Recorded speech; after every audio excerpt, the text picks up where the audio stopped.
Путин е агресор според колегите и според голяма част от обществото. Русия е агресор.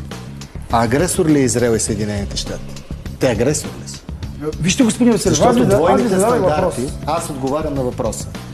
България не е поставена под съмнение на нейното геополитическо ориентацията. Но, има едно голямо но.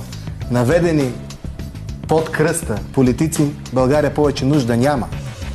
Помощ за Украйна. Ако зависи и сме част от правителство, военна или каквато и да е друга, няма да се дава. Украйна в НАТО, Европейския съюз. Абсурд. Тръмп, съвет за мир, участие от България. Абсурд. Самолети на българско летище за бомбардировки на Иран без санкция на съвета за сигурност към ООН, без общо европейска санкция, без дори да е обсъждано с институциите в България. Абсурд. За това, защото за 4-8... самолети не бомбардират Иран. 12 не бомбардират, зареждат бомбардировачи. Да. Доказано.